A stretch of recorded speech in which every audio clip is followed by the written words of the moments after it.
ఈ మరణం అందరినీ భయపెట్టింది. యేసును సమాధి చేస్తే ఆయన ఏం చేశాడో తెలుసా? మీరు భయపడవాకండి, విజయమంది మరణము మృంగివేయబడెను. ఆయన మరణాన్ని మింగివేశాడు, మరణపు ముళ్ళు విరిచాడు. ఆయన తీసుకెళ్లి సమాధి చేసి సంకల కొట్టుకుంటున్నాడు అపవాది. అందరినీ మింగేసినట్టు ఇతను కూడా మింగేశా.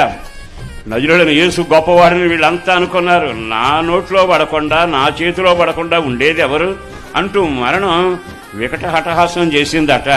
ఆ మరుక్షణం మూడో రోజున తలా తొంగి చూస్తే అన్నిటికీ మరణం ఉంది, కానీ మరణానికి మరణం లేదు. సమాధి దగ్గరకు వచ్చి వెళుతున్న వారిని చూచి, మీరు భయపడకండి, నేను సజీవుడిగా లేచాను.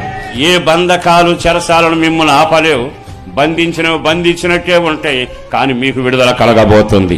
నా యేసు విజేత, ఆయన సజీవుడై విజయాన్ని ప్రకటించిన వాడు. మరణం ఆయన బంధించలేదు, భయంకరమైన శాపం ఆయన బంధించలేదు, లోకమైన బంధించలేదు.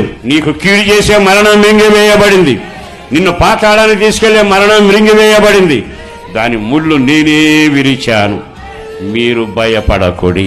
యేసు ప్రభు ఎదురొచ్చి అంటాడు, మీరు భయపడకుడి, నేను ఇప్పుడు శవంలాగా లేను, సజీవుడిగా లేచాను.